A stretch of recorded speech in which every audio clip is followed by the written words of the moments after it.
ഇത് ഈ കേരളത്തിലുള്ള പ്രശ്നമോ അതോ ഇന്ത്യയിലുള്ള പ്രശ്നമല്ല, ഇതൊരു ഗ്ലോബൽ ഒരു ഇഷ്യൂ ആണ്. ഈ പശു മരിച്ചു പോണതും ഈ അസുഖം വരുന്നതും എല്ലാം. ബട്ട് ഒരു പ്രാവശ്യം കോവിഡ് കഴിഞ്ഞ് ഡിജിറ്റൽ ഇന്ത്യ, ഡിജിറ്റൽ കോൺസെപ്റ്റൊക്കെ വന്നപ്പോൾ ആൾക്കാർക്ക് തന്നെ മനസ്സിലായി ടെക്നോളജി ഒരു ഇമ്പോർട്ടൻസ്, നെസസിറ്റിയാണ് ഇന്നത്തെ കാലത്ത്.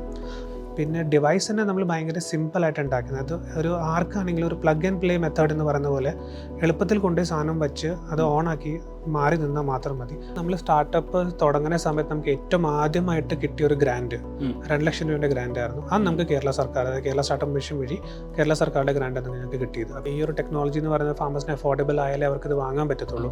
അപ്പോൾ നമ്മൾ ആദ്യം തന്നെ നോക്കിയെന്ന് വെച്ചാൽ ഇന്ത്യൻ ഫാമിംഗ് കണ്ടീഷൻസിന് എന്തൊക്കെയാണ് റെലവെൻ്റ് ആയിട്ടുള്ള നമുക്ക് മോണിറ്റർ ചെയ്യേണ്ട കാര്യങ്ങൾ. എനിക്ക് തോന്നുന്നത് അടുത്തൊരു 10 വർഷത്തിൽ ഏറ്റവും ബൂമിംഗ് ആയിട്ട് വരാൻ പോകുന്ന ഒരു സെക്ടർ എന്ന് പറഞ്ഞാൽ അഗ്രികൾച്ചർ ആയിരിക്കും. With great power comes great responsibilities. അതൊക്കെ സ്പൈഡർമാനിൻ്റെ ഒരു കൂട്ടാണ്. അതുപോലെ തന്നെയാണ് AI എന്ന് പറയുന്നത് അത്യാവശ്യം ഭയങ്കര പവർഫുൾ ആയ ഒരു ടൂളാണ്. സോ നമ്മളത് യൂസ് ചെയ്യുന്നതനുസരിച്ചായിരിക്കും നമുക്ക് അതിൻ്റെതായ ബെനിഫിറ്റ്സ്.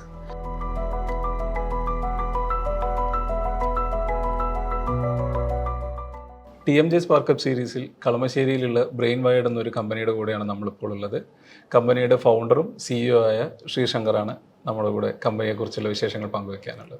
ഇപ്പോൾ ബ്രെയിൻ വയേർഡ് എന്നുള്ളൊരു കമ്പനി, അതുകൂടാതെ നിങ്ങളുടെ പ്രധാന പ്രൊഡക്റ്റായ V-Stock എന്നുള്ള പ്രൊഡക്റ്റ്, അതിൻ്റെ ഒരു ആശയം അല്ലെങ്കിൽ ഒരു ഐഡിയ എവിടെ നിന്നാണ് ഉണ്ടായത്?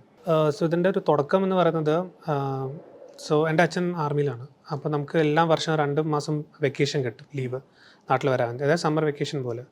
സോ എനിക്ക് തോന്നുന്നത് ഞാൻ 5ാം ക്ലാസ്സിലോ 6ാം ക്ലാസ്സിലോ പഠിക്കുന്ന സമയത്ത് ഞങ്ങൾ നാട്ടിൽ വന്നപ്പോൾ എൻ്റെ ആൻസിസ്റ്ററും, അതായത് തറവാട്ടിൽ ഒരു പശുത്തൊഴുത്തുണ്ട്. ഡെയറി ഫാം എന്ന് പറയാൻ പറ്റില്ല, because അത്രമാത്രം പശുക്കളൊന്നുമില്ല, ഒരു 4-5 പശുക്കൾ. അപ്പോൾ അന്ന് ആ ഫാമിൽ ജനിച്ച ഒരു കിടാവ് സ്നേഹത്തോടെ എല്ലാവരും ഗൗരി എന്ന് പേരിട്ടു. അപ്പോൾ ഞങ്ങൾക്ക് എന്ന് വെച്ചാൽ വീട്ടിൽ പട്ടിയെ പൂച്ച അങ്ങനെ പെറ്റ്സ് ഒന്നും ഇല്ലാത്തതുകൊണ്ട് പശുക്കളോടും കിടാവിനോടായിരുന്നു കൂടെ അടുപ്പം. അപ്പം അങ്ങനെ ആ ഒരു കിടാവിനെ ഗ്രോത്ത് നമ്മൾ ചെറുപ്പം തൊട്ട് കണ്ടുകൊണ്ടിരുന്നതാണ്. അങ്ങനെ ഒരു 3-4 വർഷം കഴിഞ്ഞ് ഇതേപോലെ വെക്കേഷനെ തിരിച്ച് ഞങ്ങൾ വരുമ്പോൾ ഒരു 11th പഠിക്കുന്ന സമയം തോന്നുന്നു വന്നപ്പോൾ ഗൗരിക്ക് എന്തോ അസുഖം വരികയുണ്ടായി. ആൻഡ് എന്താ ഒരു ഇഷ്യൂ ഉണ്ടായെന്ന് ആർക്കും മനസ്സിലായില്ല. മുത്തശ്ശനാണെങ്കിലും മുത്തശ്ശിയാണെങ്കിലും അവർക്കങ്ങനെ വലിയ കാര്യമായിട്ട് എക്സ്പീരിയൻസ് ഒന്നുമില്ല. നമ്മൾ അപ്പോൾ തന്നെ അടുത്തുള്ള വെറ്റിനറി ഡോക്ടറിനെ വിളിക്കുക, അവർ ഇതിനെക്കുറിച്ചുള്ള അന്വേഷണവും കാര്യങ്ങളൊക്കെ നോക്കി. പക്ഷെ അവർ എത്തിയപ്പോഴത്തേക്ക് കുറച്ച് വൈകിട്ടുണ്ടായിരുന്നു. പക്ഷെ എന്താ തൊട്ടടുത്തല്ലായിരുന്നു സ്ഥലം. അപ്പോൾ അവർ വന്നപ്പോൾ എനിക്ക് തോന്നുന്നത് ഓൾമോസ്റ്റ് ഒരു ക്രിട്ടിക്കൽ സ്റ്റേജിലായിരുന്നു ഗൗരി. ആൻഡ് ഡോക്ടർ വന്ന് കുറേ ശ്രമിച്ചു നോക്കി, ബട്ട് നമുക്ക് രക്ഷപ്പെടുത്താൻ പറ്റിയില്ല. അന്ന് രാത്രി ഗൗരി മരിച്ചു. അപ്പം അന്ന് ഡോക്ടർ പറഞ്ഞൊരു കാര്യം ഉണ്ടായിരുന്നു, നമുക്ക് കുറച്ചുകൂടി നേരത്തെ ഈ കാര്യം അറിഞ്ഞായിരുന്നെങ്കിൽ ഒരു പക്ഷേ ചിലപ്പോൾ നമുക്ക് ഈ ഗൗരിൻ്റെ ലൈഫ് നമുക്ക് സേവ് ചെയ്യാൻ പറ്റിയത്. അപ്പം ആ ഒരു കാര്യം അന്ന് ഞാൻ 11th പഠിക്കുന്നതിൻ്റെ മനസ്സിൽ അങ്ങനെ എന്തോ ഇരിക്കണ്ടായിരുന്നു. അപ്പോൾ വർഷങ്ങൾക്ക് ശേഷം എഞ്ചിനീയറിംഗ് ഒരു 4th ഇയർ വന്നപ്പോൾ നമുക്ക് മേജർ പ്രോജക്റ്റ് എന്ന് ചെയ്യാനുള്ളൊരു ഫൈനൽ സെമസ്റ്ററിലൊരു ടോപ്പിക് ഉണ്ട്.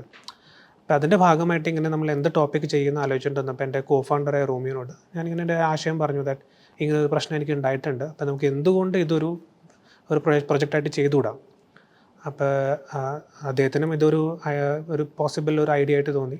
അപ്പോൾ നമ്മളിതിനെ കുറച്ച് കൂടുതൽ റിസർച്ച് ചെയ്യാൻ തുടങ്ങിയപ്പോൾ നമുക്ക് മനസ്സിലായത് ഇത് ഈ കേരളത്തിലുള്ള പ്രശ്നമോ അതോ ഇന്ത്യയിലുള്ള പ്രശ്നമല്ല, ഇതൊരു ഗ്ലോബൽ ഒരു ഇഷ്യൂ ആണ്.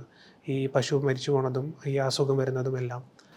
അപ്പോൾ അവിടുന്ന് മേജർ പ്രൊജക്റ്റായിട്ട് തുടങ്ങിയ ഒരു സംഭവം നമ്മൾ എന്തുകൊണ്ട് ഇതിനൊരു കമ്പനി അല്ലെങ്കിൽ ഒരു സ്റ്റാർട്ടപ്പ് ആയിട്ട് മാറ്റിക്കൂടാ കോളേജ് കഴിഞ്ഞ് എന്നുള്ള കോൺസെപ്റ്റിലേക്ക് നമ്മൾ എത്തിയത്.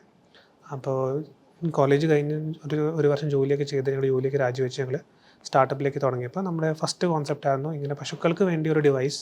അത് നമുക്ക് എത്രമാത്രം കർഷകരെ നമുക്ക് സഹായിക്കാൻ പറ്റും ആ ഡിവൈസ് കൊണ്ട് നമ്മൾ അതിനു വേണ്ടിയായിട്ട് നമ്മൾ ഇറങ്ങാമെന്നുള്ള കോൺസെപ്റ്റിലെത്തിയത്.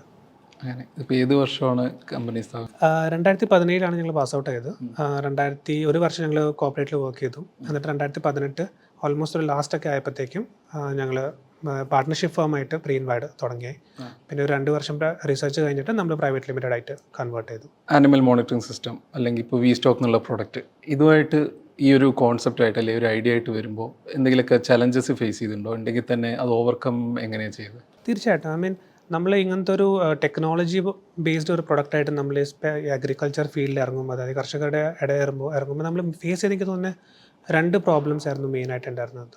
ഒന്ന്, ഈ ഒരു പ്രൊഡക്റ്റിനെ കുറിച്ചുള്ള അവയർനെസ് കർഷകർ വരെ എത്തിക്കുക, അതായത് ഇത് കൊണ്ട് എന്തൊക്കെ ഗുണങ്ങളുണ്ട്. രണ്ടാമത് നമ്മൾ മെയിൻലി ഫോക്കസ് ചെയ്ത നോർത്ത് ഇന്ത്യൻ ഫാമേഴ്സിലായിരിക്കും. അവിടെയാണ് ഡെയറി ഫാംസിൻ്റെ എണ്ണം കൂടുതൽ. അപ്പം അവരിൽ നമ്മൾ കണ്ടുവന്ന ഒരു കോമൺ ഫാക്ടർ എന്താണെന്ന് വെച്ചാൽ അവർക്ക് വിദ്യാഭ്യാസം അങ്ങനെ നല്ലോണം ഇല്ല. അപ്പം ഈ ഒരു ഡിവൈസ് എന്താണ്, ഇതുകൊണ്ട് എന്തൊക്കെ ഉപകാരങ്ങൾ അവർക്കുണ്ട്, അല്ലെങ്കിൽ ഇവർക്ക് എന്തെങ്കിലും നേട്ടങ്ങൾ ഉണ്ടാക്കാൻ പറ്റും എന്നുള്ള കാര്യം അവർക്ക് പറഞ്ഞു മനസ്സിലാക്കാൻ നമുക്ക് ഇത്തിരി ബുദ്ധിമുട്ടായിരുന്നു. അപ്പോൾ ഒന്ന് ഈ പ്രൊഡക്റ്റിനെ കുറിച്ചുള്ള അവയർനെസ്സും, രണ്ടാമത്തെ ഈ പ്രൊഡക്റ്റിനെ കൊണ്ട് ബെനിഫിറ്റ്സും, ഈ രണ്ട് കാര്യങ്ങളൊന്നും അവർ പറഞ്ഞു മനസ്സിലാക്കാനൊന്നും ബുദ്ധിമുട്ടായിരുന്നു. അപ്പം നമ്മൾ എന്ത് ചെയ്തെന്ന് വെച്ചാൽ അവർ വർഷങ്ങളായിട്ട് സംസാരിക്കുന്ന അല്ലെങ്കിൽ വിശ്വസിക്കുന്ന ആൾക്കാർ, അത് വെറ്റിനറി ഡോക്ടേഴ്സ്, അവിടുത്തെ ലോക്കൽ വെറ്റിനറി ഡോക്ടേഴ്സ്, അല്ലെങ്കിൽ ആ ഒരു പഞ്ചായത്തിലെ ലീഡേഴ്സോ പൊളിറ്റിക്കൽ ലീഡേഴ്സ്, നമ്മൾ അവരുടെ അടുത്ത് പോയിട്ട് നമ്മൾ ഈ പ്രൊഡക്റ്റിൻ്റെ കാര്യങ്ങളൊക്കെ പറഞ്ഞു. അവർ വഴി നമ്മൾ ഫാർമേഴ്സ് ഈ ഇൻഫർമേഷൻ എത്തിക്കാൻ ശ്രമിച്ചപ്പോൾ അത് ഫാർമേഴ്സ് കുറച്ചുകൂടി വെൽക്കമിങ് ആയിരുന്നു. അവർക്ക് മനസ്സിലായി ഇതിൻ്റെ ഒരു ഗുണങ്ങളുണ്ട്, ഡോക്ടേഴ്സ് പറയുമ്പോൾ അതിൻ്റെ ഒരു ഇമ്പോർട്ടൻസ് ഉണ്ട്. അങ്ങനെയാണ് നമ്മൾ ആ ഒരു പ്രശ്നം ഓവർകം ചെയ്തത്. ഇപ്പോൾ ഈ സ്ഥാപനം തുടങ്ങുമ്പോൾ ഗ്ലോബലി അല്ലെങ്കിൽ ലോക്കലി മറ്റേതെങ്കിലും സ്റ്റാർട്ടപ്പുകളോ അല്ലെങ്കിൽ മറ്റേതെങ്കിലും കമ്പനികളോ ഒരു ഇൻസ്പിറേഷൻ ആയിട്ടുണ്ടോ? അതെ, നമ്മൾ ഈ ഒരു കമ്പനീനെ കുറിച്ച് നമ്മൾ നമ്മൾ റിസർച്ച് ചെയ്ത് തുടങ്ങി. നമ്മൾ ആദ്യം തന്നെ റിസർച്ച് ചെയ്ത് തുടങ്ങുമ്പോൾ നമ്മൾ ആദ്യം തന്നെ നോക്കിയത് ഇങ്ങനത്തെ എന്തെങ്കിലും പ്രൊഡക്ട്സ് വേറെ കമ്പനീസ് ഉണ്ടാക്കുന്നുണ്ടോ, അതോ അത് ഇന്ത്യനകത്താണോ അതോ ഗ്ലോബലി ആണോ നമ്മളങ്ങനെ. അപ്പോൾ അങ്ങനെ അന്വേഷിച്ച് വന്നപ്പോൾ നമുക്ക് മനസ്സിലായ ഒരു കമ്പനി നെതർലാൻഡ്സിലുള്ള ഒരു കണക്ടേറ എന്ന് പറഞ്ഞൊരു കമ്പനിയുണ്ട്.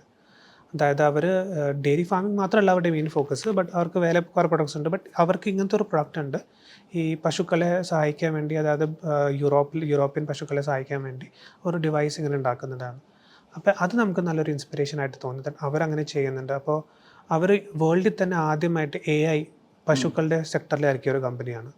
അപ്പോൾ നമ്മൾ അവിടെ നിന്ന് ഒരു പ്രചോദനം നമ്മൾ സ്റ്റാർട്ട് ചെയ്തത്. അപ്പോൾ ബ്രെയിൻ വൈഡ് തന്നെ നമ്മൾ ഇന്ത്യയിൽ തന്നെ ഫസ്റ്റ് AI ഈ ലൈഫ് സ്റ്റോക്ക് സെക്ടറെ കമ്പനിയെ നമ്മൾ തുടങ്ങും. വേൾഡിൽ തന്നെ ഇപ്പോൾ സെക്കൻഡ്, ആ കണക്ടർ കഴിഞ്ഞ രണ്ടാമത്തെ ബ്രെയിൻ വൈഡാണ് ഈ ഒരു ആശയമായിട്ട് AI ആയിട്ട് ലൈഫ് സ്റ്റോക്ക് സെക്ടറിൽ വന്നത്. സോ അതൊരു ഇൻസ്പിറേഷൻ ആണ് ഞങ്ങൾക്ക്. അർബൻ ആയിട്ടുള്ള കർഷകർ, ഇപ്പോൾ എറണാകുളം എന്നൊക്കെ പറയുമ്പോൾ നമുക്ക് തിരുവിടെ അർബൻ ഏരിയാസ് ആണ്. ഇതല്ലാണ്ട് റൂറൽ ആയിട്ടുള്ള കർഷകരെയും നമുക്ക് ഓൺബോർഡ് ചെയ്യാൻ പറ്റിയിട്ടുണ്ടോ ഇപ്പോൾ ബ്രെയിൻ വൈഡിന്? അപ്പോൾ അവരിൻ്റെയൊക്കെ ഒരു റെസ്പോൺസ് എങ്ങനെയായിരുന്നു ഉണ്ടെങ്കിൽ തന്നെ? ഈ ഡെയറി ഫാമിംഗ് അല്ലെങ്കിൽ കർഷകർ എന്ന് പറയുമ്പോൾ ഇതിനകത്ത് അർബൻ റൂറൽ ക്ലാസിഫിക്കേഷൻ കൂടുതലും വരുന്നത് ഫാമിൻ്റെ സൈസ് അനുസരിച്ചാണ്. അതായത് നമ്മളൊരു നാഷണൽ ആവറേജ് എടുത്തു കഴിഞ്ഞാൽ ഒരു ആവറേജ് ഹൗസ് ഹോൾഡിൽ 2 പശു, ഒരു ഫാമിൽ 2 പശു വന്നത് നമ്മുടെ ആവറേജ് വരുന്നത്. അപ്പോൾ ഈ 10, 20, 25 പശുവൊക്കെ മീഡിയം നമുക്ക് സൈസ് പറയാൻ പറ്റും. 100ൻ്റെ മേളിൽ പശുക്കളുള്ള ആൾക്കാർ ലാർജ് ഫാംസ് അല്ലെങ്കിൽ ഓർഗനൈസ്ഡ് ഫാംസ് എന്ന് പറയാൻ പറ്റും. അപ്പോൾ ഈ 100ൻ്റെ മേളിൽ പശുക്കളുള്ള ഫാംസ് എന്ന് പറയുന്നത് അതിൻ്റെ എണ്ണം ഭയങ്കര കുറവാണ്. അല്ലെങ്കിൽ നമ്മൾ ഓൾ ഓവർ ഇന്ത്യ എടുത്താലും വളരെ വളരെ കുറച്ച് ഫാംസ് അങ്ങനത്തെ ഉള്ളൂ. കൂടുതൽ ആൾക്കാരും 2, 10, 20, മാക്സിമം 25 അത്ര വരെ പോകുന്നുള്ളൂ. അപ്പോൾ നമ്മൾ ടാർഗറ്റ് ചെയ്ത് തന്നെ ആദ്യം തന്നെ ഈ സ്മോൾ ഫാമേഴ്സ്, അതായത് ചെറിയ കർഷകരും മീഡിയം സൈസ് ഫാംസ് ക്ഷീര കർഷകരായിരുന്നു. ബിക്കോസ് ലാർജ് ഫാംസിൽ പൊതുവേ ഈ ടെക്നോളജി അല്ലെങ്കിൽ കൂൾ ടെക്നോളജി അവർ ഇൻവൈബ് ചെയ്തിട്ടുണ്ട് ഓൾറെഡി ഫാംസിൽ. അപ്പോൾ നമ്മൾ എന്താ ചെയ്തതെന്ന് വെച്ചാൽ ഈ നേരിട്ട് ഫാമേഴ്സിനെ അപ്രോച്ച് ചെയ്യുമ്പോൾ അപ്പോഴും അവർക്കൊരു മടിയായിരിക്കും ഈ ടെക്നോളജി അഡോപ്റ്റ് ചെയ്യാൻ വേണ്ടി. അപ്പോൾ നമ്മൾ ഡെയറി സൊസൈറ്റീസ് വഴി, ഡെയറി കമ്പനീസ് വഴി അവരെ റീച്ച് ഔട്ട് ചെയ്ത് അങ്ങനെ നമ്മൾ ചെയ്യും. അപ്പം നമുക്ക് നമ്മൾ ഈ ആശയമായിട്ട് അവരുടെ അടുത്ത് പോയപ്പോൾ ഇനീഷ്യലി, അതായത് കോവിഡിന് മുമ്പ് അവരെ അപ്രോച്ച് ചെയ്തപ്പോൾ പലർക്കും ഒരു മടിയായിരുന്നു അഡോപ്റ്റ് ചെയ്യാൻ വേണ്ടി. ബട്ട് ഒരു പ്രാവശ്യം കോവിഡ് കഴിഞ്ഞ് ഡിജിറ്റൽ ഇന്ത്യ, ഡിജിറ്റൽ കോൺസെപ്റ്റൊക്കെ വന്നപ്പോൾ ആൾക്കാർക്ക് തന്നെ മനസ്സിലായി ടെക്നോളജി ഒരു ഇമ്പോർട്ടൻസ്, നെസസിറ്റിയാണ് ഇന്നത്തെ കാലത്ത്. അപ്പോൾ ഈ പറയുന്ന കർഷകർക്ക് അവരുടെ പിള്ളേർ അവരൊക്കെ ഈ ടെക്നോളജി ലൈക്ക് ഈ ഫീൽഡിലേക്ക് ഇറങ്ങി വരുമ്പോൾ അവർക്ക് മനസ്സിലായി ടെക്നോളജിന് ആവശ്യമുണ്ട്. അപ്പോൾ അവർ ഭയങ്കര വെൽക്കമിങ് ആയിരുന്നു. പിന്നെ അതേപോലെ തന്നെ ആ കോവിഡിൽ പലർക്കും ജോലി നഷ്ടപ്പെട്ട് ഇപ്പോൾ കുറേ ടെക് ബാക്ക്ഗ്രൗണ്ടിലുള്ള ആൾക്കാർ അവർ ക്ഷീര കർഷകരായിട്ട് അവർ ഡെയറി ഫാം സ്റ്റാർട്ട് ചെയ്യാം, ഫാമിംഗ് സ്റ്റാർട്ട് ചെയ്യുന്ന പോലെ പലരും ഈ സെക്ടറിലേക്ക് ഇറങ്ങി വന്നായിരുന്നു. അവർക്ക് ഇതിനെക്കുറിച്ച് പ്രത്യേകിച്ച് നോളജ് ഉണ്ടായിരുന്നില്ല, എങ്ങനെയാണ് സ്റ്റാർട്ട് ചെയ്യേണ്ടത്, എങ്ങനെയാണ് ചെയ്യേണ്ടത്. അവരും ഇതേപോലെ ഞങ്ങളെ അപ്രോച്ച് ചെയ്ത് എങ്ങനെയാണ് ഡെയറി ഫാമിംഗ്, എങ്ങനെയാണ് ടെക്നോളജി യൂസ് ചെയ്യാൻ പറ്റുക, അങ്ങനെയും പലരും നമ്മളെ റീച്ച് ഔട്ട് ചെയ്തിട്ടുണ്ട്. വി സ്റ്റോക്ക് എന്നുള്ള പ്രോഡക്റ്റ്, അപ്പോൾ അതൊക്കെ യൂസ് ചെയ്തിട്ടുള്ള കർഷകരുടെ ഫീഡ്ബാക്കുകൾ എങ്ങനെയാണ്? അപ്പോൾ അവരുടെ നിന്ന് കിട്ടിയ പോസിറ്റീവായിട്ടുള്ള ഫീഡ്ബാക്കും നെഗറ്റീവായിട്ടുള്ള ഉണ്ടാവും. അപ്പോൾ ഫീഡ്ബാക്ക് ഈ വി സ്റ്റോക്ക് എന്നുള്ള പ്രോഡക്റ്റിലേക്ക് ഇൻകോർപ്പറേറ്റ് ചെയ്യാൻ പറ്റിയിട്ടുണ്ടോ? അപ്പോൾ അങ്ങനെ പ്രത്യേകിച്ചിട്ട് ഇപ്പോൾ ഓർമ്മയിൽ വരുന്ന ഈ ഒരു ഫീഡ്ബാക്ക് കൊണ്ട് ഞങ്ങൾക്ക് ഞങ്ങളുടെ പ്രോഡക്റ്റിനെ ഇങ്ങനെ ഡെവലപ്പ് ചെയ്യാൻ പറ്റി. അപ്പോൾ അങ്ങനെ എന്തെങ്കിലും ഒരു എക്സാമ്പിൾ എന്തെങ്കിലും ഉണ്ടോ? തീർച്ചയായിട്ടും. നമുക്ക് ആക്ച്വലി 2 ഇൻസിഡൻസ് ആണ്, പോസിറ്റീവും നെഗറ്റീവ്. ഞാൻ ഓരോന്നായിട്ട് പറയാം. ഞങ്ങൾക്ക് പോസിറ്റീവായിട്ട് കിട്ടിയൊരു ഫീഡ്ബാക്ക് എന്ന് പറയുന്നത്, നമ്മൾ വയനാട് ഒരു ഫാം നമ്മൾ ടാഗ് ചെയ്യാൻ വേണ്ടി, നമ്മുടെ ഡിവൈസ് വെക്കാൻ വേണ്ടി നമ്മൾ പോയിട്ടുണ്ടായിരുന്നു. അപ്പോൾ നമ്മൾ അധികം കാലമായിട്ടുണ്ടായിരുന്നില്ല. നമ്മുടെ പ്രൊഡക്റ്റിൻ്റെ മാത്രം ഉള്ള ഗുണമല്ല, നമ്മുടെ ടീമിൻ്റെ കൂടി ഒരു പോസിറ്റീവായിട്ട് ഞാൻ പറയാനാണ് ഉദ്ദേശിക്കുന്നത്. അപ്പോൾ അന്ന് അവർക്ക് തോന്നുന്നത് തമിഴ്നാട്ടിൽ നിന്നോ കർണാടകയിൽ നിന്നോ ഇവിടെ നിന്ന് ഒരു 5 പശു വാങ്ങിച്ചുകൊണ്ട് വയനാട്ടിലേക്ക് വരികയാണ്. അപ്പോൾ അതിൽ ഏതൊരു പശുക്ക് അസുഖം ഓൾറെഡി ഉണ്ടായിരുന്നു, പക്ഷെ ഇവർ അറിഞ്ഞില്ല. ആ യാത്രയിൽ തമിഴ്നാട്ടിൽ നിന്ന് ഇവിടെ എത്തിയപ്പോഴത്തേക്കും വയനാട് എത്തിയപ്പോഴത്തേക്കും പശു തീരെ വയ്യാണ്ടായി. ലൈക്ക് എണീച്ച് നിൽക്കാൻ പോലും പറ്റാത്ത അവസ്ഥയിലായി. ആൻഡ് ഇവിടെ എത്തിയപ്പോഴത്തേക്കും പശു മരിച്ചുപോയി. അതിൻ്റെ തൊട്ടടുത്ത് നിൽക്കുന്ന പശുക്കും ഇതേ സെയിം അസുഖം. അപ്പോൾ എനിക്ക് ഓർമ്മയുണ്ട്, ഒരു രാത്രി 10 11 മണി സമയത്ത് എനിക്ക് ഓർമ്മയുണ്ട് ഫാർമർ എന്നെ വിളിക്കുന്നത്. രാത്രിയായിട്ട് ഇങ്ങനെ ഒരു സംഭവം ഉണ്ടായിട്ടുണ്ട്, ഞങ്ങളുടെ പശു ഇങ്ങനെ ഒരു പശു മരിച്ചുപോയി, ഒരു പശു എണീക്കാൻ പറ്റാത്ത അവസ്ഥയിലാണ്, ലൈക്ക് വായിന്ന് പത വരുന്നുണ്ട്, അപ്പോൾ നമുക്ക് എന്താ ചെയ്യേണ്ടതെന്ന് അറിയില്ല, അപ്പോൾ എങ്ങനെ സഹായിക്കാൻ പറ്റുമോ. അപ്പോൾ ഈ വി സ്റ്റോക്കിൻ്റെ വേറൊരു ഗുണം എന്ന് വെച്ചാൽ നമുക്ക് വെറ്റിനറി ഡോക്ടേഴ്സ് എപ്പോഴും അവൈലബിൾ ആണ്. അപ്പോൾ ഞാൻ ആ രാത്രി തന്നെ എൻ്റെ ടീംമേറ്റിനെ ഇൻഫോം ചെയ്യുകയും അവരെ വെറ്റിനറി ഡോക്ടറിനെ ഇൻഫോം ചെയ്ത് അവർ വഴി നമ്മൾ വിളിച്ച് ആ മെഡിസിൻസ് കറക്റ്റ് സമയത്ത് നമുക്ക് അവിടെ എത്തിക്കാൻ പറ്റി. അപ്പോൾ നമുക്ക് ആ ഒരു പശുവിൻ്റെ ലൈഫ് നമുക്ക് സേവ് ചെയ്യാൻ പറ്റി. ഓക്കെ. അപ്പോൾ അത് ഞങ്ങൾക്ക് ഭയങ്കര ഒരു ബിക്കോസ് അത് കഴിഞ്ഞിട്ട് പുള്ളി പറഞ്ഞ ഒരു കാര്യമുണ്ട്. പുള്ളി അവർക്ക് തന്നെ ഒരു 5 ലക്ഷം രൂപ എന്തോ മുടക്കിയിട്ട് വാങ്ങിച്ച 5 പശുക്കളാണ്. ഒരു പറഞ്ഞാൽ 1 ലക്ഷം ഓൾമോസ്റ്റ് പോയെങ്കിലും 4 ലക്ഷം സേവ് ചെയ്യാൻ പറ്റി. അപ്പോൾ ആ ഒരു ഭയങ്കര ലോണൊക്കെ എടുത്ത് വാങ്ങിച്ച പശുക്കളാണ്. അപ്പോൾ അതിൻ്റെ ഒരു ഇമ്പോർട്ടൻസ് നമ്മൾ പറഞ്ഞിട്ട് നിങ്ങളെ ഒരു പ്രോപ്പർ ഇൻ്റർവെൻഷൻ കാരണം നമുക്ക് ആനിമൽസിൻ്റെ ലൈഫ് സേവ് ചെയ്യാൻ പറ്റി. അതായിരുന്നു ഒരു പോസിറ്റീവായിട്ട്. നെഗറ്റീവായിട്ട് എനിക്ക് പറയാനുള്ളതെന്ന് വെച്ചാൽ നമ്മൾ ഓബിയസ്ലി ആദ്യമായിട്ട് ഒരു പ്രൊഡക്റ്റായിട്ട് മാർക്കറ്റിൽ ഇറങ്ങുമ്പോൾ അതിൻ്റെ കുറച്ച് കുറവുകളൊക്കെ എന്തായാലും ഉണ്ടാവും. അപ്പം നമ്മൾ ഇതേപോലെ ഗവൺമെൻറ് ഓഫ് മഹാരാഷ്ട്രൻ്റെ ഒരു ഫാമിൽ, അതായത് പൂനെയിൽ ഒരു ഫാമിലി ഒരു 400 ഡിവൈസ് നമ്മൾ കൊണ്ടുപോയി വെച്ചിട്ടുണ്ടായിരുന്നു. അപ്പോൾ അന്ന് നമ്മുടെ ഡിവൈസ് കുറച്ചുകൂടി ബൾക്കിയാണ്, കുറച്ച് സൈസ് വലിപ്പം കൂടുതലാണ്, വെയിറ്റ് കൂടുതലാണ്. അപ്പോൾ നമ്മളിങ്ങനെ അവിടെ പോയി ടാഗ് ചെയ്യുമ്പോൾ തന്നെ വെറ്റിനറി ഡോക്ടേഴ്സ് അവിടെ പറയുന്നുണ്ടായിരുന്നു ദാറ്റ് ഇത് കുറച്ച് വെയിറ്റ് കൂടുതലാണ്, ചെവി തൂക്കം വരാൻ ചാൻസ് ഉണ്ട്, ചിലപ്പോൾ ചെവി തന്നെ വീണ് പോകാൻ ചാൻസ് ഉണ്ട്, അപ്പോൾ നിങ്ങൾ അതൊന്ന് ശ്രദ്ധിക്കണം. എന്താ നമ്മൾ ടാഗ് ചെയ്ത് എനിക്ക് ഓർമ്മയുണ്ട്, ഒരു 1-1.5 ആഴ്ച കഴിയുമ്പോഴത്തേക്കും അവിടുന്ന് കോൾ വന്നു ദാറ്റ് ഇങ്ങനെ 2-3 ടാഗ്സ് വീണ് പോയിട്ടുണ്ട് ആൻഡ് പശുവിൻ്റെ ചെവി തന്നെ ഒരു ഹോൾസ് വന്നിട്ടുണ്ട്, അപ്പം ഇതിൻ്റെ വെയിറ്റ് നിങ്ങൾ എന്തായാലും കുറച്ചേ പറ്റൂ. അപ്പം അങ്ങനത്തെ ഒരു ഫീഡ്ബാക്ക് കിട്ടിയപ്പോൾ നമ്മൾ അപ്പം തന്നെ അതിൻ്റെ വേർഷനിൽ മാറ്റം വരുത്തുകയും ഓൾമോസ്റ്റ് അന്ന് ഉണ്ടായിരുന്ന പ്രൊഡക്റ്റിൻ്റെ ഇന്നുള്ള പ്രൊഡക്റ്റിന് നമ്മൾ കമ്പയർ ചെയ്യുമ്പോൾ ഓൾമോസ്റ്റ് ഒരു 50% നമ്മൾ വെയിറ്റ് കുറച്ചിട്ടുണ്ട്, ഒരു 70% അതിൻ്റെ സൈസ് കുറച്ചിട്ടുണ്ട്. അപ്പോൾ ഇപ്പോൾ അന്ന് ഈ വെയിറ്റ് ഓൾമോസ്റ്റ് 60-70 ഗ്രാംസ് ആയിരുന്നെങ്കിൽ ഇന്ന് കഷ്ടിച്ചിട്ട് 25-20 ഗ്രാംസ് ഉള്ളൂ ആ വെയിറ്റ്. അപ്പം നമുക്ക് അങ്ങനെ അത് കുറച്ച് കൊണ്ടുവരാൻ സാധിച്ചിട്ടുണ്ട്. പിന്നെ അതേപോലെ തന്നെ വേറെ കുറേ ഫീഡ്ബാക്സ് നമ്മൾ ഇൻകോർപ്പറേറ്റ് കുറച്ചുകൂടി റിഫൈൻ ആയിട്ട് പ്രൊഡക്റ്റ് ഇപ്പോൾ നമ്മൾ റെഡിയാക്കിയേക്കുന്നത്. ഇപ്പോൾ നമ്മൾ ഈ കർഷകരൊക്കെ പറയുമ്പോൾ ഫാമേഴ്സ് ഇപ്പോൾ അധികം എല്ലാവരും ഇങ്ങനെ ടെക് സാവി ആയിട്ടുള്ള ആൾക്കാരല്ല. പക്ഷേ നമുക്ക് എന്ന് വെച്ചാൽ നമ്മുടെ പ്രൊഡക്റ്റിൻ്റെ ക്വാളിറ്റിയിൽ ഒരു കോംപ്രമൈസ് വരുത്താനും പറ്റില്ല.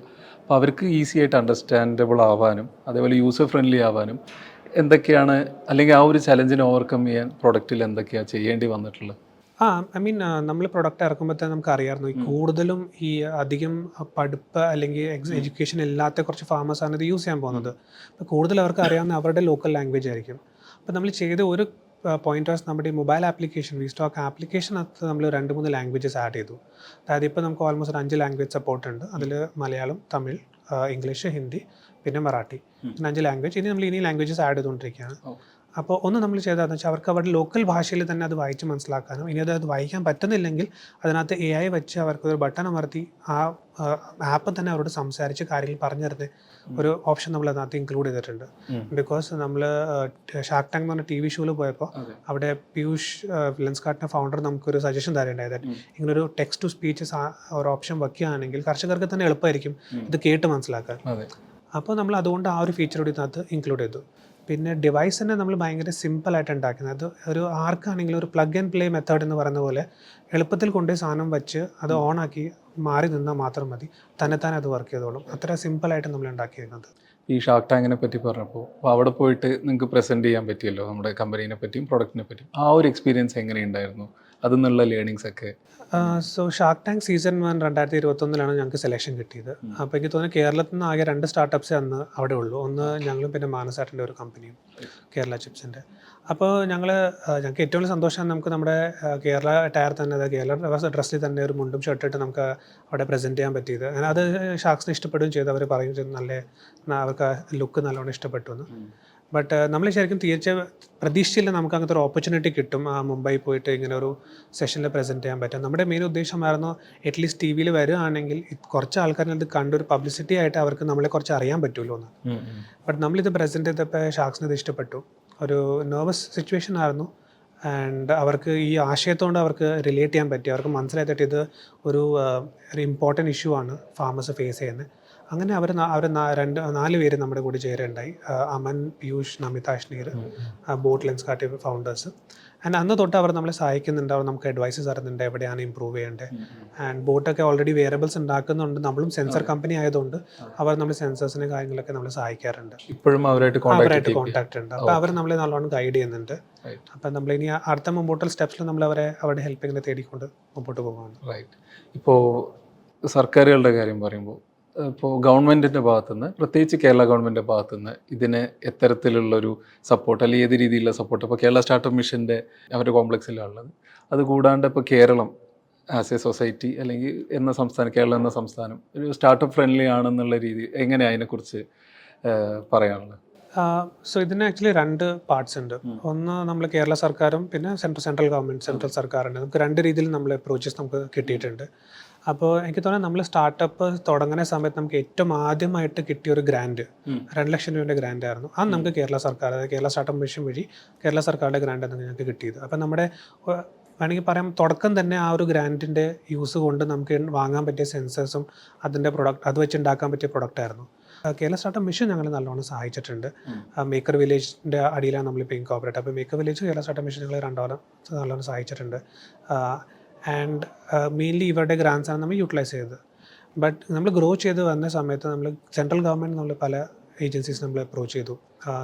ഞങ്ങൾക്ക് പ്രൈം മിനിസ്റ്ററായിട്ട് തന്നെ ഇൻട്രാക്ട് ചെയ്യാനുള്ള ഒരു അവസരം കിട്ടി. അതായത് ഡൽഹി വെച്ചൊരു കിസാൻ സമ്മാൻ സമ്മേളനം എന്ന് പറഞ്ഞൊരു ഇവൻ്റ് ഉണ്ടായി. അപ്പോൾ ഇന്ത്യയിൽ തന്നെ ഒരു 8-10 സ്റ്റാർട്ടപ്സിനെ വിളിച്ചിട്ട് അവർ ഒരു സെപ്പറേറ്റ് സെഷൻ നടത്തി പ്രൈം മിനിസ്റ്ററായിട്ട് ഇൻട്രാക്ട് ചെയ്യാൻ വേണ്ടി മാത്രമായിട്ട്.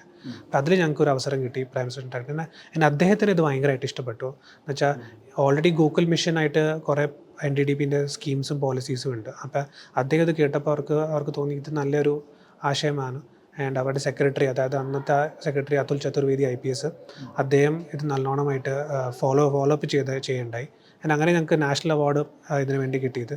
ഞങ്ങളൊരു ഇന്ത്യ ഹാക്കത്തോൺ ജയിച്ചു. ടോപ്പ് 25 അഗ്രിടെക് സ്റ്റാർട്ടപ്സ് ആയിട്ട് ഞങ്ങൾക്ക് റെക്കഗ്നീഷൻ കിട്ടി. ആൻഡ് അവരുടെ ഭാഗത്ത് നമുക്ക് ഇതേപോലെ ഒരു ഓൾമോസ്റ്റ് എനിക്ക് തോന്നിയ ഒരു നല്ല എമൗണ്ട്സ് നമുക്ക് ഗ്രാൻഡ്സ് ആയിട്ട് തന്നെ കിട്ടിയിട്ടുണ്ട് കമ്പനിക്ക് ഗ്രോത്തിന് വേണ്ടി. സോ 2 രീതിയിൽ നമുക്ക് നല്ല സഹായം കിട്ടിയിട്ടുണ്ട്. ഫാമിംഗ് സൊസൈറ്റി അല്ലെങ്കിൽ ഫാമിംഗ് കമ്മ്യൂണിറ്റി അവരുടെ മേലെ എത്രത്തോളം ഇമ്പാക്റ്റ് ഉണ്ടാക്കാൻ പറ്റിയിട്ടുണ്ടെന്നുള്ളതിന് അതിനെപ്പറ്റി എന്തെങ്കിലും സ്റ്റഡി എന്തെങ്കിലും നടത്തിയിട്ടുണ്ടോ ഇപ്പോൾ നമ്മുടെ പ്രൊഡക്ട്സ് യൂസ് ചെയ്യുന്ന ഫാമേഴ്സിൻ്റെ അടുത്തുനിന്ന്? അതെ, സോ നമ്മളിപ്പോൾ ആക്ച്വലി പ്രൊഡക്റ്റ് മാർക്കറ്റിൽ ഇറങ്ങിയിട്ട് അധികം നാളായിട്ടില്ല. ബട്ട് നമ്മൾ ഇതിന് മുമ്പ് ട്രയൽസ് നടത്തിയ സമയത്ത്, അത് പൈലറ്റ് ട്രയൽസ് ഒക്കെ നടത്തിയ സമയത്ത് നമ്മൾ കണ്ടുവന്ന കുറച്ച് പോയിന്റ്സ് എന്താണെന്ന് വെച്ചാൽ, ഒന്ന് നമുക്ക് ശരാശരി ഫാമറിന് കിട്ടുന്ന പാലിൻ്റെ ഒരു ക്വാണ്ടിറ്റി ഉണ്ട്. അതായത് ഒരു 10 ലിറ്ററോ 12 ലിറ്ററോ ഒരു പശുവിന് പുള്ളിക്ക് ഡെയിലി കിട്ടുന്നുണ്ടെങ്കിൽ നമ്മൾ അതിൻ്റെ ഫീഡിൽ തന്നെ ചെറിയ മാറ്റങ്ങൾ വരുത്തുമ്പോൾ നമുക്കത് 11 കിട്ടുന്ന ലിറ്റർ 12 13 ആക്കി നമുക്ക് കൂട്ടാൻ പറ്റാറുണ്ട്. അങ്ങനെ ആവറേജ് നമ്മളെനിക്ക് തോന്നുന്നു ഒരു 1.5 ലിറ്റർ നമ്മളൊരു വേരിയേഷൻ അവിടെ വരുത്തിയിട്ടുണ്ട്. അതുകൂടാതെ പശുവിൻ്റെ ഹീറ്റ് സൈക്കിൾ ഉണ്ട്. അതായത് ഇൻസെമിനേറ്റ് ചെയ്യാൻ, അതായത് പ്രഗ്നൻ്റ് ആവുന്ന ഒരു സൈക്കിളുണ്ട്. പശു പ്രഗ്നൻ്റ് ആയാലേ നമുക്ക് പാല് കിട്ടത്തുള്ളൂ. അപ്പോൾ അത് പൊതുവേ പശുവിന് ഒരു മിൽക്കിംഗ് സൈക്കിൾ എന്ന് പറഞ്ഞാൽ 11 മാസം ആണ്, അല്ലെങ്കിൽ 10 മാസമാണ് നമ്മൾ ആവറേജ് ആയിട്ട് കണക്ക് കൂട്ടുന്നത്. ബട്ട് റിയലിസ്റ്റിക്കലി ഫാർമേഴ്സിന് ഒരു 4-5 മാസം കിട്ടാറുള്ളൂ. അത് കഴിഞ്ഞ് അവർ ഓരോ മാസം കുത്തിവെക്കാൻ ശ്രമിക്കും, സക്സസ്ഫുൾ ആവില്ല. പിന്നെ ഒരു 30 ദിവസം വെയിറ്റ് ചെയ്യും, പിന്നെ വീണ്ടും. അപ്പോൾ ഓരോ മാസം വരെ വെയിറ്റ് ചെയ്യുമ്പോഴേക്കും 20,000 30,000 നഷ്ടമാണ് വരുന്നത്. അപ്പം നമുക്ക് ആ ഒരു ഇൻസെമിനേറ്റിൻ്റെ സമയം നമുക്ക് അവർക്ക് പറഞ്ഞു കൊടുക്കാൻ പറ്റുന്ന ഒരു ഡിവൈസ് വഴി. അപ്പോൾ അത് അവർ കറക്റ്റായിട്ട് ഇൻസെമിനേറ്റ് ചെയ്യുമ്പോൾ അവർക്ക് പശു കറക്റ്റായിട്ട് പ്രഗ്നൻ്റ് ആവുകയും ആ ഒരു 9 months കഴിഞ്ഞ് ഡെലിവറി കഴിഞ്ഞ് പാലൊരു പ്രോപ്പറായിട്ട് അവർക്ക് ഒരു ത്രൂ ഔട്ട് ദി ഇയർ, അപ്പോൾ ഒരു ഓൺ ആൻ ആവറേജ് ഇയർലി തന്നെ അവർക്കൊരു പശുവിൻ്റെ പാലുൽപാദനത്തിൽ ഒരു 45,000-50,000 രൂപ എക്സ്ട്രാ അവർക്ക് ഇൻകം ഏൺ ചെയ്യാൻ പറ്റും. നമ്മൾ പറയുന്നത് തന്നെ കർഷകരോടാണ് that അവരൊരു ഈ പ്രൊഡക്റ്റിന് വേണ്ടി പ്രൊഡക്റ്റിൻ്റെ ലൈഫ് ടൈമിൽ, അല്ലെ ഒരു 5 വർഷത്തെ ലൈഫ് ടൈം പശുവിൻ്റെ എടുത്താൽ, മിൽക്കിംഗ് ഏജ് എടുത്താൽ അവർ സ്പെൻഡ് ചെയ്തൊരു 10,000 രൂപ ആയിരിക്കും. ബട്ട് അവർക്ക് കിട്ടുന്ന റിട്ടേൺ ഓൺ ഇൻവെസ്റ്റ്മെൻറ്റ്, അതായത് ROI അതിൻ്റെ 16x ആണ്. സോ അതിൻ്റെ നല്ല ബെനിഫിറ്റ്സ് ഉണ്ട്. മിക്ക ഫാമേഴ്സിന് അത് അറിയാറില്ല. അപ്പം നമ്മളിങ്ങനെ പറഞ്ഞു കൊടുക്കുമ്പോൾ മനസ്സിലാക്കുന്നത് അതെങ്ങനെ എഫക്റ്റീവ്ലി അവർക്ക് ഫാമിംഗ് ചെയ്യാൻ പറ്റും. അങ്ങനെ കുറച്ച് നമുക്ക് ചേഞ്ചസ് അവരുടെ ലൈഫിൽ വരുത്താൻ പറ്റിയിട്ടുണ്ട്. കുറച്ച് ബെനിഫിറ്റ്സ് കൊടുത്താൽ നമുക്ക് പറ്റിയിട്ടുണ്ട്. ഇപ്പോൾ നമ്മൾ ഈ ഡിവൈസസിൻ്റെ യൂസർ ഫ്രണ്ട്ലിനെസ്സിനെ പറ്റി നേരത്തെ പറഞ്ഞല്ലോ. അപ്പോൾ അതേപോലെ തന്നെ നമുക്ക് ഈ ടെക്കിൽ കോംപ്രമൈസ് ചെയ്യാൻ പറ്റില്ല എന്ന് പറഞ്ഞ പോയിന്റ് വെച്ച് നോക്കുമ്പോൾ ഇത് ഈ ഫാമേഴ്സിന് ഇത് അഫോർഡബിളും ആവണം കർഷകർക്ക്. കാരണം ഒരുപാട് ഈ നമ്മുടെ പ്രൊഡക്ട്സിന് പൈസ ഒരുപാട് ഉണ്ടെന്നുണ്ടെങ്കിൽ എല്ലാവർക്കും അത് ചിലവാക്കാൻ പറ്റിക്കൊള്ളുന്നില്ല. അപ്പോൾ അങ്ങനെ ഒരു ചലഞ്ച് ഇപ്പോൾ കൂടുതൽ ഫാർമേഴ്സിനും അവർക്ക് അവരുടെ പശുക്കൾക്കൊക്കെ ഇത് ഇംപ്ലിമെൻറ്റ് ചെയ്യാൻ അതെങ്ങനെ ചെയ്യാൻ പറ്റും എന്നുള്ളതിനെ പറ്റി ആലോചിച്ചിട്ടുണ്ടോ? അങ്ങനത്തെ എങ്ങനെയാണ് അത് ഇംപ്ലിമെൻറ്റ് ചെയ്തിട്ടുള്ളത്? ഐ മീൻ ശരിയാണ്. നമുക്ക് ഈ ഒരു ടെക്നോളജി എന്ന് പറയുന്നത് ഫാമേഴ്സിന് അഫോർഡബിൾ ആയാലേ അവർക്കിത് വാങ്ങാൻ പറ്റത്തുള്ളൂ. അപ്പം നമ്മൾ ആദ്യം തന്നെ നോക്കിയെന്ന് വെച്ചാൽ ഇന്ത്യൻ ഫാമിംഗ് കണ്ടീഷൻസിന് എന്തൊക്കെയാണ് റെലവെൻ്റ് ആയിട്ടുള്ള നമുക്ക് മോണിറ്റർ ചെയ്യേണ്ട കാര്യങ്ങൾ. ബിക്കോസ് നമ്മൾ പുറത്തുള്ള കമ്പനീസ് വെച്ച് കമ്പയർ ചെയ്യുമ്പോൾ നമുക്ക് ഓബ്വിയസ്ലി നമുക്ക് കോസ്റ്റ് കൂടും, ബിക്കോസ് അവർ പല ഫീച്ചേഴ്സും പല കാര്യങ്ങളും നോക്കുന്നുണ്ടാവും. പക്ഷേ ഇന്ത്യൻ കണ്ടീഷൻസിൽ വരുമ്പോൾ അതിന് അത്രമാത്രം ഇമ്പോർട്ടൻസ് ഉണ്ടാവില്ല. അപ്പം നമ്മൾ എന്താ ചെയ്തതെന്ന് വെച്ചാൽ നമുക്ക് എന്താണ് റെലവെൻ്റ് ആയിട്ട് എന്തൊക്കെ ആക്ടിവിറ്റീസ് എന്തൊക്കെ ആണെങ്കിലും മോണിറ്റർ ചെയ്യണം. അതിനു വേണ്ടി മാത്രമുള്ള സെൻസേഴ്സ് ആദ്യം ഫോക്കസ് ചെയ്യാം. ആൻഡ് ഓബ്വിയസ്ലി ടെക്നോളജി 10 വർഷം മുമ്പ് എന്തായിരുന്നു അതല്ല ഇന്ന്. സോ ടെക്നോളജി മാറാനുസരിച്ച് ഈ പറഞ്ഞ പ്രൊഡക്ട്സും സെൻസേഴ്സിൻ്റെ വിലയും കുറയുന്നുണ്ട്. അപ്പം നമ്മൾ അതനുസരിച്ച് നല്ല കൊലാബറേഷൻ ചെയ്തിട്ട് നമുക്ക് എത്രമാത്രം എഫിഷ്യൻറ്റും യെറ്റ് അഫോർഡബിൾ ആയ സെൻസേഴ്സ് എന്തൊക്കെയാണോ നമ്മൾ അതൊക്കെ കണ്ടുപിടിച്ച് നമ്മുടെ ടെക്നോളജിയായിട്ട് ഇതിനകത്ത് ഇംബൈബ് ചെയ്തു. അപ്പോൾ അത് വെച്ച് നമുക്ക് ഈ ഒരു അഫോർഡബിൾ റേഞ്ചിൽ നമുക്ക് ഈ പ്രൊഡക്റ്റ് ഇറക്കാൻ സാധിച്ചു. വേൾഡിൽ തന്നെ നമുക്ക് പറയാൻ പറ്റും മോസ്റ്റ് അഫോർഡബിൾ ഒരു ലൈഫ് സ്റ്റോക്സ് ഹെൽത്ത് മോണിറ്ററിംഗ് സൊല്യൂഷനാണ് നമ്മുടെ വീസ്റ്റോക്ക് എന്ന് പറയുന്നത്. ഇതിനെക്കാട്ടും എനിക്ക് തോന്നുന്ന അഫോർഡബിൾ ആയിട്ടൊരു സൊല്യൂഷനും ആസ് ഓഫ് നോ ഇന്നത്തെ ഇതിനകത്ത് വേൾഡിലില്ല. ഓക്കെ. സോ നമുക്ക് ആ ലെവലിൽ എത്താൻ പറ്റി. പിന്നെ ഒബ്വിയസ്ലി നമ്മൾ ഒരു പശുവിൻ്റെ ഒരു കോസ്റ്റ് കമ്പയർ ചെയ്യുമ്പോൾ ഒരു 50,000 രൂപ അല്ലെങ്കിൽ മിനിമം സ്റ്റാർട്ട് ചെയ്യുന്ന പ്രൈസ് 1 ലക്ഷം 2 ലക്ഷം വരെ പശുവിൻ്റെ കോസ്റ്റ് പോകാറുണ്ട്. അത്ര സ്പെൻഡ് ചെയ്യുന്ന ഒരു ഫാർമറിന് ആ ഒരു ജീവൻ രക്ഷിക്കാൻ ചിലപ്പോൾ 2,000-3,000 രൂപ സ്പെൻഡ് ചെയ്ത് അവർക്ക് അതൊരു ബെനിഫിറ്റാണ്. സോ അവർ അങ്ങനെ ഒരു കമ്പാരിസൺ ചെയ്യുമ്പോൾ പിന്നെ വളരെ അഫോർഡബിൾ ആയിട്ട് അവർക്ക് തോന്നും. നമ്മൾ കറൻ്റ്ലി ലോകത്ത് നേരിടുന്ന ഏറ്റവും വലിയ ചലഞ്ചസിൽ ഒന്നാണ് ഈ ക്ലൈമറ്റ് ചേഞ്ചിൻ്റെ ഇഷ്യൂസൊക്കെ. അപ്പോൾ അത്തരത്തിലൊരു ഇഷ്യൂ ഫേസ് ചെയ്യുന്ന സമയത്ത് സസ്റ്റൈനബിൾ ആയിട്ടുള്ള ഫാമിംഗ് പ്രാക്ടീസസ് എന്താ പറയുക പ്രൊവൈഡ് ചെയ്യാനോ അല്ലെങ്കിൽ അതിനെ പ്രോത്സാഹിപ്പിക്കാനോ ഈ ബ്രെയിൻ വൈഡിൻ്റെ ഭാഗത്തുനിന്നോ അല്ലെങ്കിൽ ബ്രെയിൻ വൈഡിൻ്റെ വീസ്റ്റോക്ക് എന്ന പ്രോഡക്റ്റിലോ എന്തെങ്കിലും കൊണ്ടുവന്നിട്ടുണ്ടോ? നമ്മൾ ആക്ച്വലി കൊണ്ടുവരാൻ പ്ലാൻ ചെയ്യുന്നുണ്ട്. ഒരു 3 നമ്മൾ കാര്യങ്ങൾ നമ്മൾ പ്ലാൻ ചെയ്യുന്നത്. അതായത് ഒന്ന് വീസ്റ്റോക്കിൻ്റെ പാക്കേജിങ്ങിൻ്റെ ഉള്ളിൽ തന്നെ നമ്മൾ പൊതുവെ ആൾക്കാർ കാർഡ്ബോർഡോ തെർമോക്കോളോ യൂസ് ചെയ്യുമ്പോൾ നമ്മൾ റീസൈക്കിൾഡ് വേസ്റ്റ് യൂസ് ചെയ്തിട്ട് അതിൻ്റെ മോൾഡിംഗ് ആണ്. അതായത് ഡൽഹി ബേസ്ഡ് ഒരു കമ്പനി ഉണ്ട്, എൻ്റെ ഒരു കൂട്ടുകാരൻ്റെ തന്നെയാണ്. അദ്ദേഹത്തിൻ്റെ ഒരു പ്രൊഡക്റ്റാണ് റീസൈക്കിൾഡ് സാധനങ്ങൾ വെച്ച് മോൾഡ്സ് ഉണ്ടാക്കിയിട്ട് അതിനകത്ത് സാധനങ്ങൾ വയ്ക്കാൻ വേണ്ടി. അപ്പോൾ അദ്ദേഹത്തിൻ്റെ സാധനം യൂസ് ചെയ്തിട്ട് നമ്മൾ പ്രൊഡക്റ്റിനെ തന്നെ ബോക്സിനകത്ത് റീസൈക്കിൾ മെറ്റീരിയൽ മോൾഡാണ് നമ്മൾ ഉദ്ദേശിക്കുന്നത്. പിന്നെ കൊടുക്കുന്ന കവർ, അതായത് കാർഡ്ബോർഡ് ബോക്സിൽ തന്നെ സീഡ്സ് നമുക്ക് എംബൈബ് ചെയ്ത് കൊടുക്കാൻ പറ്റും. അതായത് അവർ നേരെ കൊണ്ടുപോയി മണ്ണിൽ കുഴിച്ചിട്ടാലും അവർക്ക് അതിൽ നിന്ന് പ്ലാന്റ്സ് ഗ്രോ ചെയ്യിപ്പിക്കാൻ പറ്റും. അത് യൂസ് ചെയ്യുന്നുണ്ട്. പിന്നെ ഈ ഡിവൈസ് ഉണ്ടാക്കാൻ യൂസ് ചെയ്യുന്ന പ്ലാസ്റ്റിക് അത് റീസൈക്കിൾഡ് ABS ആണ്. അതായത് പ്ലാസ്റ്റിക് വേസ്റ്റ് നമുക്ക് റീസൈക്കിൾ ചെയ്ത് വരുന്ന ഒരു പ്രൊഡക്റ്റാണ്. അപ്പം നമുക്ക് അവിടെ എൻവയോൺമെൻറ്റൽ ഇമ്പാക്റ്റിൻ്റെ അല്ലെങ്കിൽ ക്ലൈമറ്റ് ഇമ്പാക്റ്റിൻ്റെ ഒരു ഫുട് പ്രിൻറ്റ് നമുക്ക് കുറയ്ക്കാൻ പറ്റും. അപ്പോൾ ഇങ്ങനെ കുറച്ച് സ്റ്റെപ്സ് നമ്മൾ എടുക്കാൻ പ്ലാൻ ചെയ്യുന്നുണ്ട്. ഇപ്പോൾ ബ്രെയിൻ വയേർഡിൻ്റെ സ്കെയിലപ്പ് പ്ലാൻസ് എങ്ങനെയാണ്? ഇപ്പോൾ ഗ്ലോബലി നമുക്ക് വൈഡ് സ്പ്രെഡ് ആയിട്ടുള്ള ഓഫീസസ് അല്ലെങ്കിൽ വൈഡ് സ്പ്രെഡ് ആയിട്ട് നമ്മുടെ പ്രൊഡക്ട്സിനൊക്കെ അഡ്വർടൈസ് ചെയ്യുക, ഇംപ്ലിമെൻറ്റ് ചെയ്യുക, അങ്ങനെയുള്ള പ്ലാനുകളുണ്ടോ? അതുകൂടാതെ തന്നെ ഇപ്പോൾ നമ്മളൊരു അടുത്ത 10 വർഷത്തേക്ക് നോക്കുകയാണെങ്കിൽ ഇപ്പോൾ അഗ്രികൾച്ചറൽ ഇൻഡസ്ട്രി അല്ലെങ്കിൽ അഗ്രി ടെക് എന്നുള്ള ആ ഒരു ഇൻഡസ്ട്രി എത്രത്തോളം വളരും അല്ലെങ്കിൽ അതിൻ്റെ സ്കോപ്പ് എങ്ങനെയാണെന്നാണ് വിലയിരുത്തുന്നത്? ഓക്കെ. സോ അതിനിപ്പോൾ ബ്രെയിൻ വൈഡിന് ഞാൻ ഒരു കുറച്ച് കാര്യം പറയാം. എന്ന് വെച്ചാൽ ബ്രെയിൻ വൈഡ് നമ്മൾ തുടങ്ങിയപ്പോൾ ഈവൻ ഒരു ലൈഫ് സ്റ്റോക്ക് ഹെൽത്ത് മോണിറ്ററിംഗ് കമ്പനിയായിട്ട് നമ്മൾ തുടങ്ങിയെങ്കിലും നമ്മുടെ goal was animal health care. അതായത് ഏത് ടൈപ്പ് ഓഫ് ആനിമൽ ആണെങ്കിലും നമുക്കൊരു ഹെൽത്ത് കെയർ പ്രൊവൈഡ് ചെയ്യാൻ പറ്റും. അപ്പം നമ്മൾ അതിനെ 3 കാറ്റഗറി ആയിട്ട് നമ്മൾ തിരിച്ചത്. ഒന്ന് ലൈഫ് സ്റ്റോക്ക് കാറ്റഗറി, ഒന്ന് ഹൗസ് ഹോൾഡ് ആനിമൽസ്, ഒന്ന് എക്സോട്ടിക് ആനിമൽസ്. അപ്പോൾ ലൈഫ് സ്റ്റോക്ക് കാറ്റഗറിയിൽ വരുന്നതാണ് പശു, ക്യാമല്, ഗോട്ട്, അങ്ങനത്തെ കുറച്ച് ആനിമൽസ്. ഹൗസ് ഹോൾഡ് നമുക്കറിയാം ഡോഗ്സ്, ക്യാറ്റ്സ്. പിന്നെ എക്സോട്ടിക് ആനിമൽ ടൈഗർ, എലിഫൻറ്റ്, അങ്ങനെ. അപ്പം നമ്മൾ ഫസ്റ്റ് സെക്ടറാണ് നമ്മുടെ വി സ്റ്റോക്ക് വരുന്നത് ലൈഫ് സ്റ്റോക്കിൽ കാറ്റലിൽ. അപ്പം നമ്മൾ ഫ്യൂച്ചർ സ്കെയിലപ്പ് പ്ലാൻസിൽ ഒന്ന് കാറ്റലിന് വേണ്ടിയുള്ള നമ്മുടെ വി സ്റ്റോക്ക് കൗബോയ് സൊല്യൂഷൻ. നമ്മൾ മാക്സിമം വലിയ കമ്പനീസ് അമൂൽ, ഗോദ്രേജ് അതുപോലത്തെ കമ്പനീസായിട്ട് ടൈപ്പ് ചെയ്തിട്ട് നമുക്ക് ഇന്ത്യയിൽ തന്നെ ഓൾമോസ്റ്റ് മിക്ക മേജർ ഫാംസിൽ എത്തിക്കണം എന്നുള്ള കോൺസെപ്റ്റാണ്. നമ്മൾ ഈവൻ ഗവൺമെൻറ് ഓഫ് ഇന്ത്യ ആയിട്ട് ടൈപ്പ് ചെയ്തിട്ട് ഇതൊരു പോളിസിയോ സ്കീമാക്കി മാറ്റാൻ പറ്റുമോ എന്നുള്ള കോൺസെപ്റ്റാണ് നമ്മൾ നോക്കുന്നത്. അതുകൂടാതെ നമ്മൾ ഇന്ത്യൻ്റെ പുറത്ത് GCC മാർക്കറ്റിൽ നമ്മൾ കുറച്ച് കമ്പനീസായിട്ട് ടൈപ്പ് ചെയ്യുന്നുണ്ട്. പക്ഷെ അവിടെയും ഈ പറഞ്ഞ പശുക്കൾക്കും ക്യാമൽസിനും ഭയങ്കര വലിയ മാർക്കറ്റാണ്. അവർക്ക് ഇതിന് നല്ല നീഡുണ്ട്. അപ്പം നമ്മൾ അവിടെ ഒരു ടൈപ്പ് ചെയ്തിട്ട് അവരെ കുറച്ച് ഓഫീസസ് ദുബായിലും സൗദിയിലൊക്കെ ആയിട്ട് സെറ്റപ്പ് ചെയ്തിട്ട് അവിടെ എക്സ്പാൻഡ് ചെയ്യാൻ നമ്മൾ പ്ലാൻസ് ചെയ്യുന്നുണ്ട്. പിന്നെ ഗ്രാജുവലി അവിടുന്ന് യൂറോപ്പും നോർത്ത് അമേരിക്കൻ മാർക്കറ്റിലേക്ക് പോവാം എന്നുള്ള കോൺസെപ്റ്റാണ്. അപ്പം നമുക്ക് അവിടെ നല്ല പോസിറ്റീവ് ഫീഡ്ബാക്ക് ഉണ്ട്. അതുകൂടാതെ നമ്മൾ പെറ്റ്സിന് വേണ്ടി അടുത്ത 6 മാസത്തിൽ ഒരു പ്രൊഡക്റ്റ് ഇറക്കുന്നുണ്ട്, വെറ്റോ എന്ന് പറഞ്ഞുകൊണ്ട്. അത് നമ്മുടെ പെറ്റ് ഓണേഴ്സ്, അതായത് തങ്ങൾ പോലത്തെ പെറ്റ് ലവേഴ്സും പെറ്റ് ഓണേഴ്സ്, അവർക്ക് ഒരു അഫോർഡബിൾ കോളർ അവരുടെ പട്ടിയിലോ പൂച്ചയിലോ കഴുത്തിൽ വെച്ചിട്ട് അത് ഓൾമോസ്റ്റ് അവരുടെ day to day activities monitor ചെയ്യാം, അതിൻ്റെ ഹെൽത്ത് കാര്യങ്ങൾ മനസ്സിലാക്കുക, വെറ്ററിനറി ഡോക്ടേഴ്സായിട്ട് കണക്ട് ചെയ്യുക. അതിന് വേണ്ടി നമ്മളൊരു ഡിവൈസ് ഇറക്കുന്നുണ്ട്. അതും നല്ലൊരു കൊലാബറേഷനൊക്കെ ആയിട്ട് പാൻ ഇന്ത്യ നമ്മൾ സ്കെയിൽ അപ്പ് പ്ലാൻ ചെയ്യുന്നുണ്ട്. അപ്പോൾ അതാണ് നമ്മൾ ഉദ്ദേശിക്കുന്നത്. പിന്നെ അഗ്രികൾച്ചറിൻ്റെ ഒരു 10 വർഷത്തെ അടുത്തൊരു ഫ്യൂച്ചർ നമ്മൾ പറയുകയാണെങ്കിൽ കഴിഞ്ഞ 2 വർഷത്തെ അഗ്രിടെക്കിൻ്റെ ഒരു ഗ്രോത്ത് നമ്മൾ കണ്ടു കഴിഞ്ഞാൽ നമ്മൾ ഇതുവരെ കേൾക്കാത്ത ടെക്നോളജീസാണ് ഫീൽഡിൽ കയറി വരുന്നത്. അപ്പോൾ 2 വർഷം കൊണ്ട് നമുക്ക് ഇങ്ങനെ എത്ര വലിയൊരു ഡ്രാസ്റ്റിക് ഗ്രോത്ത് ആണെങ്കിൽ അടുത്ത 10 വർഷം നമുക്ക് ഊഹിക്കാൻ പോലും പറ്റാത്ത, ബിക്കോസ് ഇപ്പോൾ റോബോട്ടിക് ഫാമിംഗ് ആണ്, ഡ്രോൺ ബേസ്ഡ് ഫെർട്ടിലൈസർ സ്പ്രേയിങ് ആണ്, നമ്മുടെ പോലെ animal health monitoring, cattle health monitoring devices ആണ്, ഓട്ടോമേറ്റഡ് ഫാംസ് ആണ്.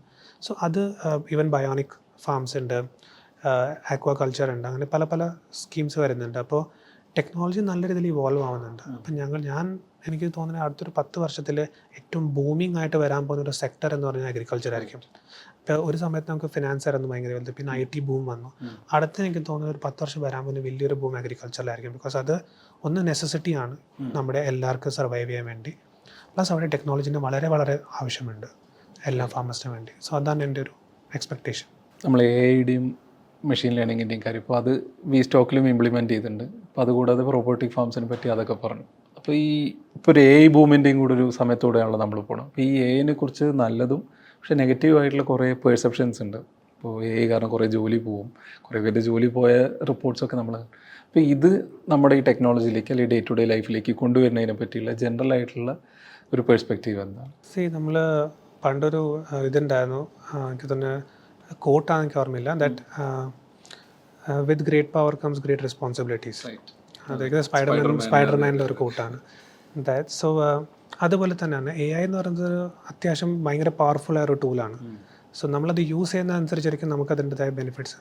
നമ്മളിപ്പോൾ നമ്മുടെ കമ്പനി യൂസ് ചെയ്യുന്ന ആൾക്കാരെ സഹായിക്കാൻ വേണ്ടി, അവരുടെ ചോദ്യങ്ങൾക്ക് ആൻസർ കൊടുക്കാൻ വേണ്ടിയും, അവിടെ ഡേ ടു ഡേ കാര്യങ്ങൾ ഓട്ടോമേറ്റ് ചെയ്യാൻ വേണ്ടി. ബിക്കോസ് ഈവൻ തോ ഒരു നെഗറ്റീവ് ആണെങ്കിൽ ആൾക്കാർ വർഷം പോകുന്ന വെച്ചാൽ മടി കൂടിക്കൊണ്ട് വരികയാണ് ഓരോ കാര്യം ചെയ്യാൻ വേണ്ടിയും. അപ്പോൾ എല്ലാവർക്കും എല്ലാം ഫിംഗർ ടിപ്സിൽ വേണം, പെട്ടെന്ന് എല്ലാം കിട്ടണം. അത് ഫുഡാണെങ്കിലും ബെറ്റർ പോലത്തെ 30 മിനിറ്റ് കൊണ്ട് സാധനം എത്തണം, ആമസോൺ ഡെലിവറി എല്ലാം പെട്ടെന്ന് വീട്ടിൽ വന്ന് തരണം. അപ്പോൾ അൺഫോർച്ചുനേറ്റ്ലി ആ ഒരു ഡയറക്ഷനിലാണ് ലോകം പോണത്.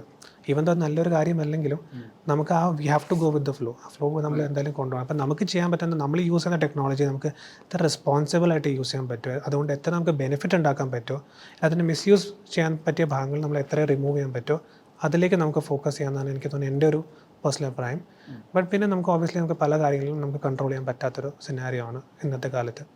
സോ അത് പേഴ്സൺ ടു പേഴ്സൺ ഡിപ്പെൻഡ് ചെയ്യും. ബട്ട് ഞങ്ങളുടെ കമ്പനീൻ്റെ ഒരു ഔട്ട്ലുക്കും വിഷൻ എന്ന് വെച്ചാൽ നമുക്ക് എത്രമാത്രം ആൾക്കാരെ സഹായിക്കാൻ പറ്റും ഈ ടെക്നോളജി വെച്ചിട്ട്, AI വെച്ചിട്ട്. ബിക്കോസ് എനിക്ക് തോന്നുന്നത് ഏറ്റവും ബുദ്ധിമുട്ട് ആൾക്കാർക്ക് ഇത് തന്നെയാണ്, സംസാരിക്കാനും അതിനെ മനസ്സിലാക്കാനും. ഇപ്പം ഞാൻ ഒരു ക്വസ്റ്റ്യൻ ആൻസർ പോലെ സാധനം ആപ്പിൽ കൊടുത്തു കഴിഞ്ഞാൽ അവർക്ക് മനസ്സിലാവത്തില്ല, അവർക്ക് വായിക്കാൻ പറ്റത്തില്ല. അപ്പം അതേ സമയത്ത് ഒരു ബട്ടൺ അമർത്തിയ എൻ്റെ ചോദ്യം ഇതാന്ന് ആപ്പിനോട് പറയും. ആപ്പ് അതിന് ഉത്തരം അവർ കേൾപ്പിച്ച് വരുമ്പോൾ ആൾക്കാർക്ക് മനസ്സിലാക്കാനും അത് എന്താണെന്നുള്ള സാധനത്തിൻ്റെ ഇമ്പോർട്ടൻസ് അറിയാൻ എളുപ്പമാണ്. അതെ. സോ അതുകൊണ്ട് ഞങ്ങൾ അങ്ങനെയൊക്കെ ഇന്നോവേഷൻസ് കൊണ്ടുവരാണ് നമ്മൾ സഹായിക്കുന്നത്, അത് നമ്മൾ പ്ലാൻ ചെയ്യുന്നത്. പുതിയതായിട്ട് ഐഡിയാസായിട്ട് വരുന്ന ചെറുപ്പക്കാരല്ലെങ്കിൽ അല്ലാത്തവരും ഇപ്പോൾ കേരളത്തിൽ, പ്രത്യേകിച്ച് കേരളത്തിൽ ഓൺട്രപ്രണർഷിപ്പിനെ പറ്റി അപ്പോൾ ആ ഒരു ഐഡിയാസൊക്കെ ആയിട്ട് മുന്നോട്ട് വരുന്ന ചെറുപ്പക്കാരോട് എന്തെങ്കിലും ഒരു അഡ്വൈസ് ഷെയർ ചെയ്യാനുണ്ടെങ്കിൽ എന്താണ് ഉണ്ടാവുക? ഫസ്റ്റ് ഞാൻ പറയുന്നത് വെച്ചാൽ ഓൺട്രപ്രണർഷിപ്പ് ഭയങ്കര ഒരു ഗ്ലാമറസ് ഗെയിമാണെന്ന് വിചാരിച്ച് വരുന്ന ആൾക്കാരാണെങ്കിൽ ഞാൻ ആദ്യം തന്നെ പറയുന്നത് വെച്ചാൽ അതല്ല.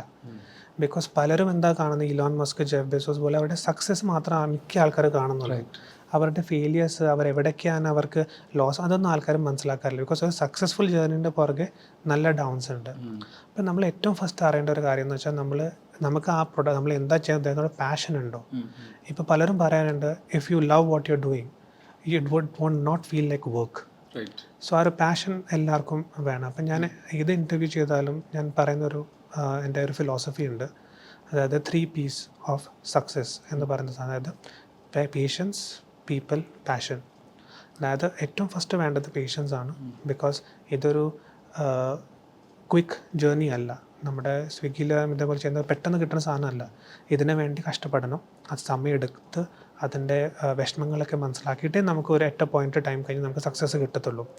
ആൻഡ് ഹാർഡ് വർക്ക് മാത്രം അതിനൊരു കീ ഉള്ളൂ. സോ പേഷ്യൻസ് ആവുക. ബിക്കോസ് ഒരു സമയത്ത് ബ്രെയിൻ വേഡ് തന്നെ പൂട്ടിപ്പോകേണ്ട അവസ്ഥ വരും എന്ന് വന്ന സിറ്റുവേഷൻ വരെ നമുക്ക് ഉണ്ടായിട്ടുണ്ട് കൊറോണ സമയത്ത്.